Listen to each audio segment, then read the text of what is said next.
베스토 총독 앞에서 재판을 받고 있습니다. 그리고 지금 계속 같은 장면이 반복되기 때문에 여러분들도 저도 이 본문에서 이제 어떤 말씀을 우리가 좀 이렇게 구원받을 수 있을까 할 정도로 비슷한 내용, 같은 내용이 반복되고 있습니다. 우리도 그런데 여러분 사도 바울 입장에서는 얼마나 답답하겠습니까? 활동하는 사람이 2년 동안이나 감옥에 갇혀 있고 같은 재판을 계속 받으면서 같은 얘기를 반복하고 있는 것입니다. 여러분, 뭐가 달라진 것도 없는 것 같고 뭐가 새로운 것도 없는 것 같고 그냥 이대로 시간만 흘러가는 거 아닌가, 이런 마음 가운데 조급함이 생기는 것입니다. 여러분, 정말 이 시간이 의미 없이 가고 있는 시간일까요? 아니면 같은 삶의 반복 속에서 정말 의미가 없는 그런 시간만 지나고 있는 것일까요? 오늘 본문에서 듣게 되면 하나님께서 두 가지의 숨겨지는 길들을 하시는데, 첫 번째는 사도 바울의 생명을 지켜주시는 것입니다. 만약 바울이 이 재판을 받는 2년 동안에 풀려났다면 그를 죽이려고 하는 사람들에 의해서 알게 모르게 살해될 수 있는 그런 위험성이 있었습니다. 그는 바울을 위해서 가이사랴 감옥 가운데 숨겨두셔서 누구도 그를 손댈 수 없는 가운데 지켜주시는, 바울을 보호하시는 이 손길을 보여주시고 있습니다. 또 한 가지는 바울에게 일정한 쉼을 주고 있는 것입니다. 선교사를 부름받은 이후에 지금까지 사도 바울은 가는 곳마다 교회를 세우고 물에 맞고 매를 맞고 죽을 위험을 당하고 강도의 위험과 도적의 위험과 그런 죽음의 위험들을 겪었습니다. 그리고 이제 또 이것이 마쳐나면 배를 타고 로마에 가서 계속 그런 사역들을 하게 될 것입니다. 그 중간 가운데 이 시간을 통해서 그의 몸도 회복시켜 주시고 그의 영적인 것과 또 정서적인 것도 함께 회복시켜 주셔서 비록 감옥이었지만 누구든지 만날 수 있는 그런 자유를 주어서 누구든지 만날 수 있고 교제할 수 있는 이런 가운데 허락해 주셨습니다. 아무튼 여러분, 무의미하게 흘러가는 이 시간 가운데 하나님 그 속에서도 참 놀라운 일을 행하셨습니다. 멜리스 총독은 노예 출신이었고 또 천민 출신이었기 때문에 교활하고 비겁했습니다. 근데 이번에 새로운 베스토 총독은 귀족 출신입니다. 온화하고 또 따뜻하고 내가들을 많이 배려해주는 그런 사람이었습니다. 근데 이 베스토 총독은 유대 총독으로 보내졌다가 얼마 지나지 않아서 갑자기 사망합니다. 이유는 알지를 못합니다. 그래서 어떻게 보면 이 베스토 총독을 보낸 이유는 사도 바울을 로마로 보내기 위해서 그를 임시로 세워서 잠시 동안 쓰신 것이 아닌가 싶을 정도로 베스토 총독은 유대 총독을 마치고 로마로 들어가서 바로 죽게 됩니다. 여러분, 21장부터 26장까지 이르는 이 긴 과정 가운데 하나님께서는 어떻게 사도 바울을 이끄시고 그를 위로하시고 격려하시는지 이 본문 가운데서 이렇게 소망을 또 위로를 얻었으면 좋겠습니다. 첫 번째로 본문 속에 보고 싶은 교훈은 약속의 때를 바라보고 있는 것입니다. 약속의 때 1절 3절까지인데 같이 보시죠. 본문을요. 이제 3절까지 시작. 베스토가 도임한 지 3일 후에 가이사랴에서 예루살렘으로 올라가니 대제사장들과 유대인들 중 높은 사람들이 바울을 고소할세 베스토의 동의로 바울을 예루살렘으로 옮겨보내기를 청하니 이는 길에 왜곡하였다가 그를 죽이고자 함이라. 베스토가 부임한 지 3일 되었습니다. 그리고 가이사랴에서 예루살렘으로 올라갔습니다. 여러분, 보통 총독이 부임하면 한 달 정도는 여유를 가지고 상황 파악을 하고 여러 가지 것들을 이렇게 의견을 들으면서 정리한 다음에 움직입니다. 그런데 베스토는 3일 만에 예루살렘으로 올라갔습니다. 상당히 이례적인 경우지요. 원래 로마 총독들은 예루살렘 올라가는 것을 차일피일 미루었습니다. 왜냐하면 예루살렘 안에서 나는 그 냄새, 짐승의 울부짖음, 계속해서 드리는 피해 제사로 말미암아 그 역겨움이 너무 로마 사람들에게는 그것이 싫었기 때문에 예루살렘 올라가는 걸 항상 이렇게 꺼리거나 아니면 시간을 늦추거나 했습니다. 그런데 베스토는 3일 만에 예루살렘으로 올라갑니다. 2절에 보면 대제사장들과 유대인 높은 사람들이 바울을 고소할세라고 되는데 대제사장들이라고 되어 있죠. 대제사장 한 명인데 우리가 앞에서 보았던 아나니아라는 사람이 정치적인 이유 때문에 물러나게 되었습니다. 그래서 대제사장이 정치적인 문제 때문에 물러나게 되면 비록 대제사장이 물러났지만 그 사람도 대제사장의 직책 이전의 그 자리에 대해서는 인정해 줍니다. 그래서 때로는 대제사장이 2명이기도 하고 3명일 경우도 있었습니다. 그래서 지금 여기 보면 대제사장 새로 이스마엘이 선출되었지만 이렇게 대제사장은 2명이 있는 것입니다. 높은 사람들이겠는데 이들은 사내들인 공회원들입니다. 그러니까 대제사장들과 사내들인 공회원들이 같이 바울을 고소하고 있는 그런 상황이었습니다. 3절에 보면 하반절에 이는 길에 매복하였다가 그를 죽이고자 함이라. 여전히 바울을 죽이고자 하는 그런 의도를 가지고 바울이 예루살렘으로 올라오는 그런 과정이 있다면, 길이 있다면 그 길 중간에서 덮쳐가지고 바울을 죽이려고 하는 이런 계획이 이렇게 진행되고 있는 것입니다. 여러분, 2년이라는 시간이 흘러가지만 달라진 것은 아무것도 없습니다. 그래서 상황은 어렵고 꼬이고 복잡해지고 있습니다. 사내들인 공회에서 신문 받을 때는 이것이 빨리 좀 마무리되고 로마로 갈 줄로 알았습니다. 그런데 이렇게 계속 지리하게 지루하게 이끌어지면서 시간이 이렇게 흘러가고 있는 것입니다. 처음 사내들인 공회에서 신문을 받을 때 주님께서 이렇게 약속해 주셨습니다. 사도행전 24년 11절인데 잠깐 같이 한번 보겠습니다. 시작. 그날 밤에 주께서 바울 곁에서 이르시되 담대하라. 내가 예루살렘에서 나의 일을 증거한 것 같이 로마에서도 증거하여야 하리라 하시니라. 주님의 약속으로 주신 말씀입니다. 근데 되어진 일은 좀 반대로 흘러가고 있고 로마로 어떻게든지 빨리 가야 되는데 예루살렘에서 묶여있고 가이사랴에 갇혀있는 그런 상황이 되고 있습니다. 여러분, 우리가 뭔가를 계획하는데 계획대로 잘 되지 않고 상황은 어려워지고 그러면 우리 마음 가운데 실망이 되고 때로는 낙심도 되고 우리의 계획들을 포기하거나 좌절하는 이런 경우를 겪게 됩니다. 여러분, 반복해서 말씀드리지만 때와 시간은 내가 결정하는 것이 아닙니다. 하나님의 주권이고 하나님이 결정하십니다. 우리의 할 일은 때와 시간을 하나님께 내어드리고 하나님을 바라보는 것입니다. 우리가 조급해지고 앞서가고 우리 마음이 재촉하여서 우리가 발을 부른다 해서 그 일이 달라지거나 바꾸는 게 아닙니다. 주님께서 약속하셨고 주님께서 말씀하셨으면 우리 주님 뜻이 어떤 상황, 어떤 경우에서도 그 약속을 이루시는 것입니다. 그래서 우리의 할 일은 하나님의 그 앞에 엎드려서 주님의 그 음성을 들을 수만 있다면, 주님의 그 약속을 받을 수만 있다면 우리는 그 이후에는 주님께 맡기면 되는 것입니다. 빨리 가고 늦게 가고 하는 것은 우리의 판단이지 하나님의 결정과 판단이 아닙니다. 여러분, 만약에 바울이 그 감옥에서 풀려났다고 한번 생각해 보십시오. 그가 거리에 나와서 8번 날 생각해 보십시오. 어느 순간에 칼을 맞을지 모르고 어느 순간에 바울이 살릴지 모르는 상황입니다. 바울이 만약에 자기 그 힘으로 로마까지 간다고 생각해 보십시오. 걸어서 가든 배를 타고 가든 그 많은 경비를 다 어떻게 또 모금하겠습니까? 성도들에게 부탁하거나 교회에 부탁해야 되는데 그 많은 것들을 벌기 위해서는 바울이 아마 일을 많이 해야 했을 것입니다. 결국 바울이 마음은 급하고 자기 생각은 앞서간다 할지라도 그 로마로 가는 그 과정 속에서 일어나는 일들은 생각보다 더 많은 시간들이 걸리는 그런 상황이 올 수도 있는 것입니다. 하나님께서는 바울을 그 감옥에 가둬두시면서 되어지는 모든 일들을 진행하는 가운데 공식적으로 바울을 로마로 보내는 사람으로 결정하게 만들고 육로가 아니라 배를 타게 하게 만들고 그의 안전을 지키기 위해서 200명이 넘는 그런 군대가 호위하는 가운데 바울을 로마로 이끌어 가는 것입니다. 그래서 돌아보면 지금 되어지는 이 일이 로마로 가는 길은 빠른 길이고 안전한 길이고 하나님이 이끄시는 길인 것입니다. 한 번만 더 말씀드리는데 때와 시간은 내가 결정하는 것이 아닙니다. 우리는 기도하는 것입니다. 그분께서 길을 여시고 환경을 여시면서 우리 인생을 이끌어 가십니다.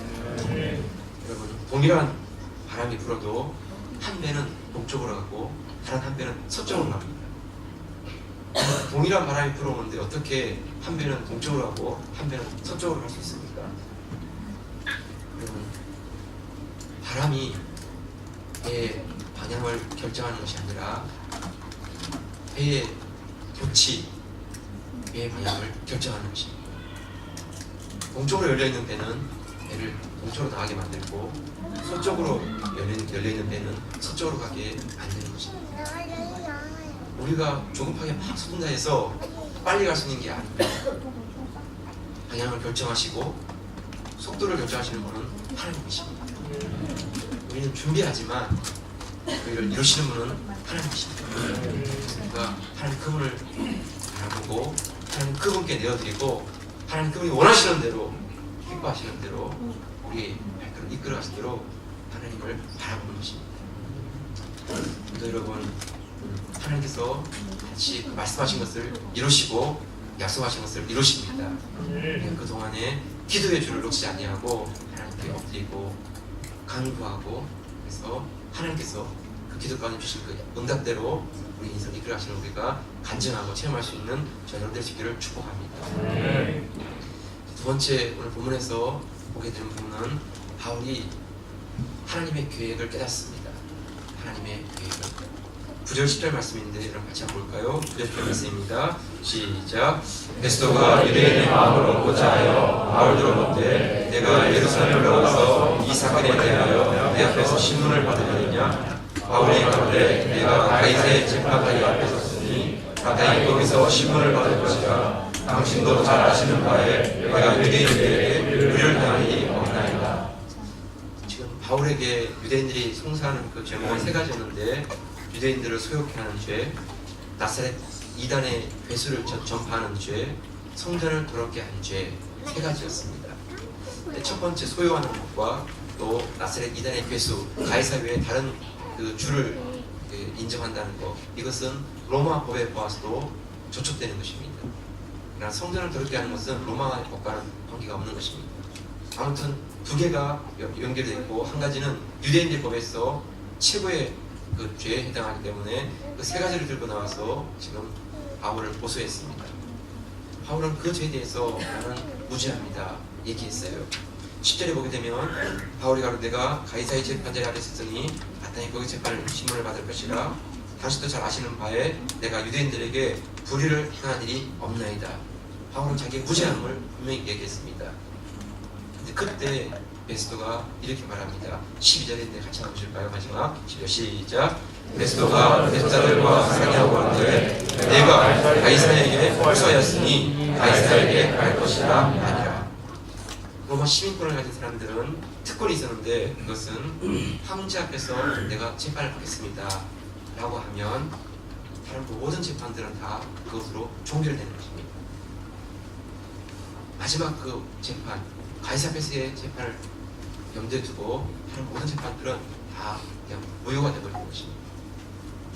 여러분, 왜 바울이 이것을 알고 있음에도 불구하고 2년 전에 그 가이사 앞에서 재판을 하겠다고 얘기했으면 좋을 텐데 왜 이제까지 가만히 있다가 여기 와서 가이사에게 호소합니다 이렇게 말하는 것일까요? 바울의 생각 속에는 자기가 유대인들이 고소하는 그 고소에 대해서 무죄한 것을, 결백한 것을 인정하면 금방 풀려날 것으로 생각했습니다.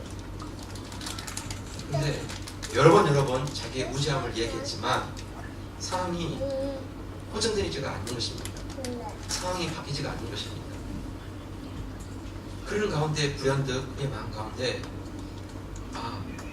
이 모든 과정이 내가 무죄함을 주장하거나 결백함을 주장하기 위한 부분이 아니라 이 모습 이대로 나를 하나님께서 가이사 앞으로 보내시기 위한 그런 계획이 있는 게 아닌가 하는 생각이 들어온 것입니다. 그래서 더 이상 이제는 자신이 무죄함을 주장하거나 결백함을 주장하는 문제가 아니라 가이사 앞에 서야 된다는 그 하나님의 그 복음 전하는 사명에 대한 순종으로 내가 가이사 앞에 호소하기 원합니다. 이렇게 말하고 것입니다. 네, 여러분, 중요한 게 이것이에요. 중요한 게 이것. 우리가 사명을 감당하거나 하나님께 순종하는 삶을 살 때 우리가 깨끗하기 때문에, 결백하기 때문에 우리가 그 일을 할 수 있는 게 아니에요. 우리가 온전하고 깨끗하다 할지라도 계속해서 사탄은, 세상은 우리의 흠집을 내게 돼요. 이런 일 했다 그러고 저런 일 했다 그러고 사실 못한 것이에요. 그런 일은 없는 것이에요. 그렇지만 사탄은 고리를 걸어서 이런 것들로 저런 것들로 이렇게 흠을 내고 티를 내고 사람을 추하게 만들고 그런 것이죠. 그러는 가운데 우리가 나는 그런 죄가 없습니다라고 하고 변명하고 그 일에 대해서 이렇게 붙잡히다 보면 우리의 본질적인 사명을 잃어버리게 된다는 것입니다. 내가 뭘 해야 되고 내가 무엇을 해야 되는지를 놓쳐야 되는 것이죠. 그래서 여러분, 하나님의 사명을 따라, 하나님의 부르심을 따라 가는 사람에게 가장 중요한 것은 내 결백을 주장하거나 내 의로움을 주장하는 그 문제가 아니고, 내가 어떠하든지 하나님의 복음을 전파할 수 있고 하나님의 사명에 부르심에 순종할 수 있는 그 길을 가고 있다면 그것들에 대해서는 내가 침묵할 수 있는 그런 마음을 가지는 것입니다. 여러분, 사도 바울이 로마 감옥에 있었던 편지 가운데 빌립보서가 있어요. 그 빌립보서 1장 17절 18절 말씀인데 같이 한번 볼까요? 빌립보서 1장 17절 18절 말씀 시작.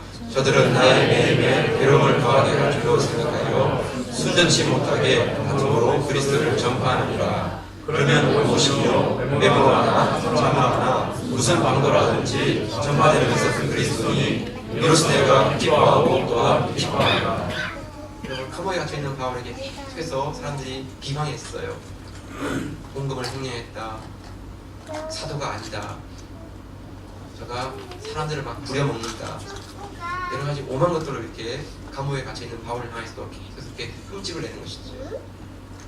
그럼 이전 같으면 바울이 그 마음의 그 완벽주의의 기질 때문에 내가 그런 일이 없습니다, 난 그런 일을 한 적이 없습니다 하면서 그런 일들에 대해서 결백함을 주장하는 일을 했을 텐데, 바울이 알았어요. 외모로 하나, 참으로 진실함을 하나, 어떠하든지 그리스도가 전파된다면 사람들에게 어떠한 비방과 모함을 받다 할지라도 나는 기쁘고 감사할 뿐입니다. 이렇게 바뀌었어요. 성도 여러분, 하나님 말씀 순종하려고 하면요, 반드시 우리의 마음을 푹 뒤집어는 일이 일어나요. 감정을 상하게 만들고 우리의 자존심을 건들고 우리가 이제까지 이루어졌던 그 일들에 대해서 만족해 볼까. 여러분, 자기 증명하고 자기 결백을 주장할 필요가 없어요. 판단하시는 분은 하나님이세요. 그분 앞에 서서 그분께서 말씀하시면 그것으로 마무리되는 것입니다.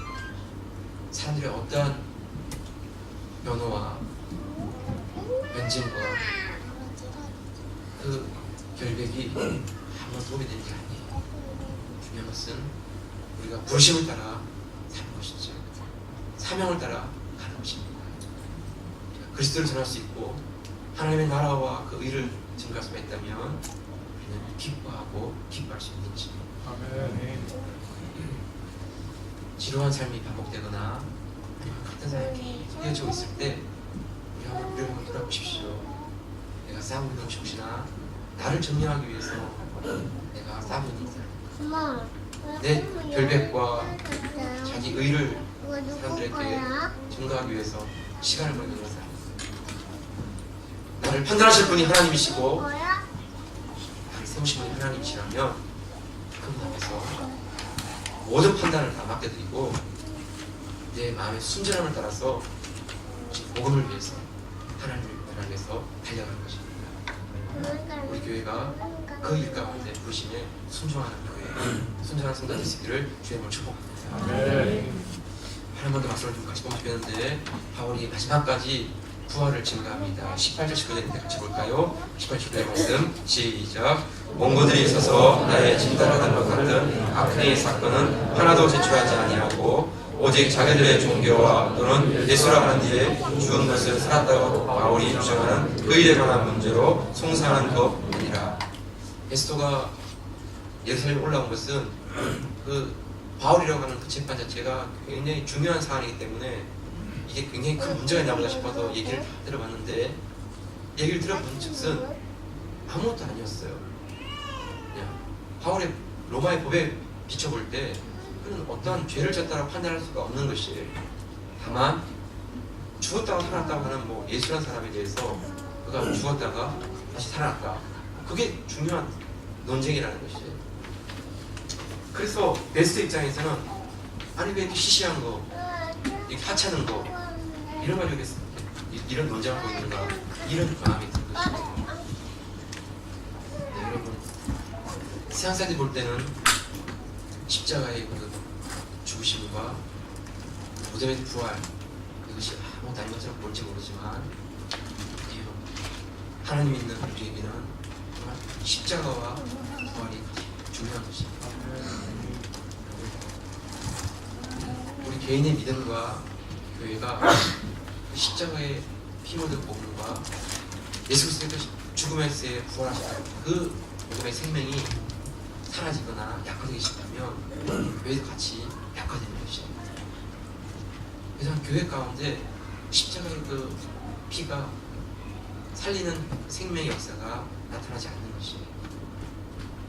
죽음에서 다시 부활한 주님의 부활하심이 약화되면 우리의 절망과 우리의 실패 가운데서 다시 일어날 수 있는 소망을 얻을 수가 없는 것이, 그냥 예배드리고 사람 만나고 어떤 것도 우리 안에 도전과 하나님의 결단과 생명의 터치가 일어나지 않는 것이지.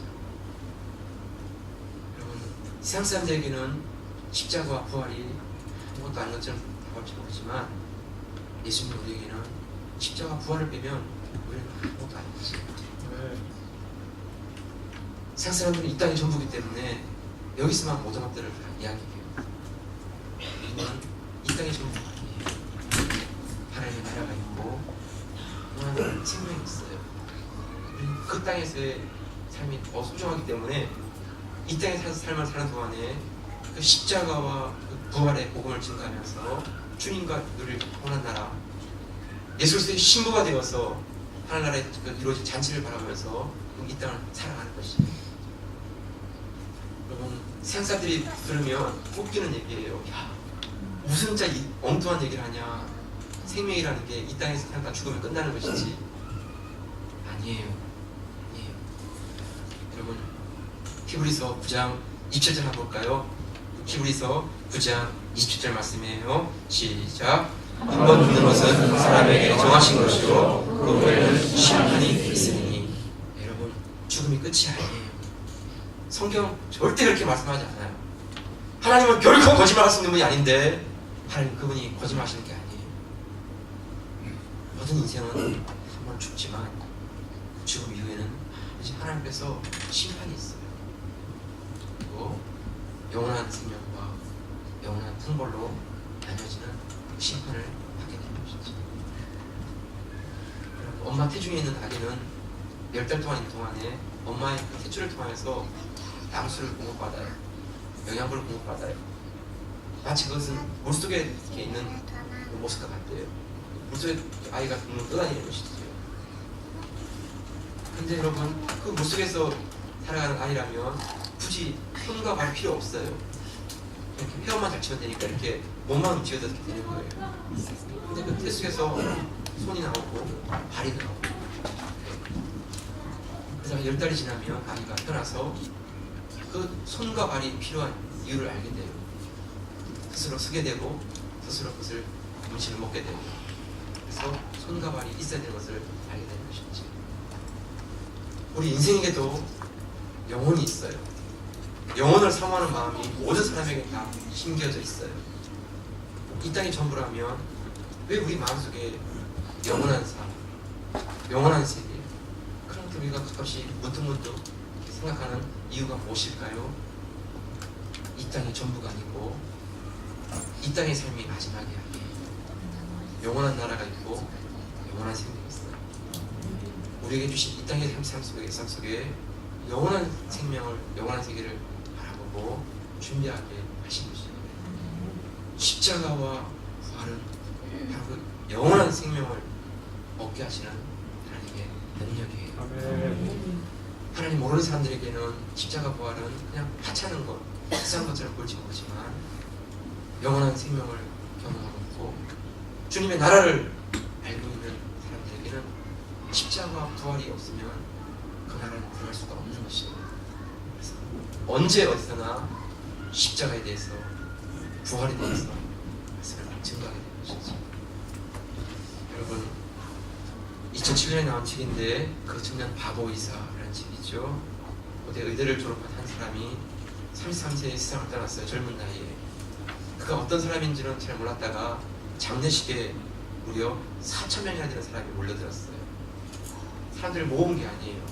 그냥 각자가 그 사람의 죽음에 대한 얘기를 듣고 마음 아픈 심정으로 나왔어요. 영락교회에서 교회장으로 줄였는데 그 4,000명이 몰려든 이 조문객들은 한경지 목사님이 소천하신 이후에 몰려든 장례식 가운데 가장 많은 숫자였어요. 그렇게 많은 사람들이 몰려왔어요. 왜 그 사람에게 이 많은 사람들이 왔을까? 3분간 되는 영상인데 영상 보고 마무리하겠습니다.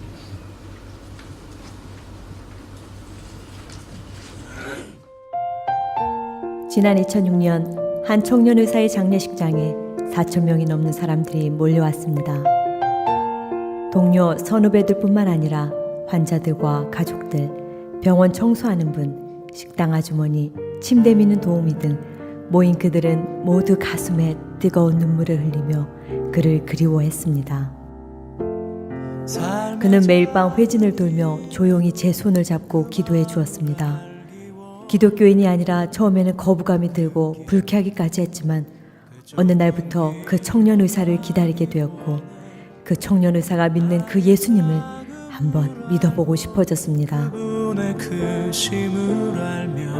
암투병 중인 남편을 간호하느라 몸도 마음도 지쳐 있었는데 그 청년 의사가 다가와 성경책 한 권과 찬양 테이프를 전해주고 갔습니다. 밤새 찬양을 듣고 성경책을 읽으며 얼마나 큰 위로와 힘을 얻었는지 정말 하나님께서 제게 보내주신 천사였습니다.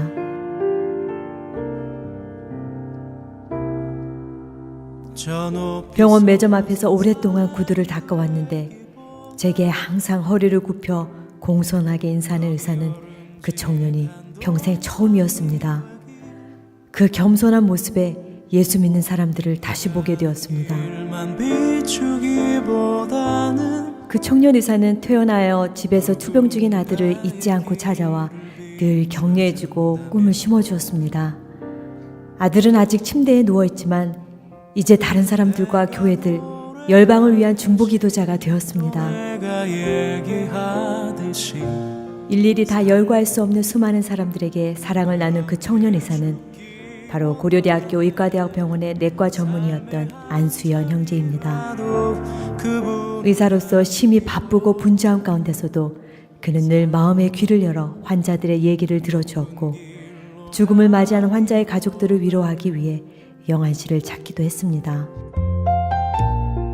돈이 없는 환자 대신 병원비를 내어주기도 했으며 2000년도에 있었던 전국 의사파업대회는 수많은 비난과 불이익의 위협 속에서도 홀로 병원에 남아 밤을 새우고 끼니를 걸러가며 환자들을 지켰습니다.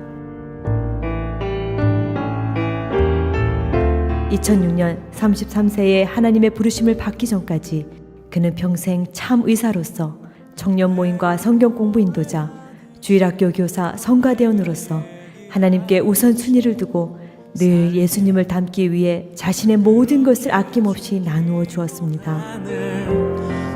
비록 예수님과 같은 짧은 생애였지만 그의 소망대로 하나님은 그를 통해 수많은 사람들에게 생명을 전하게 하셨고 그를 수많은 사람들이 예수님을 기억하도록 돕는 매체가 되게 하셨을 뿐 아니라 그를 만난 사람들의 마음속에 이제 그의 삶을 예수님의 흔적으로 남게 하셨습니다. 그 높은 길로 가기 원하네.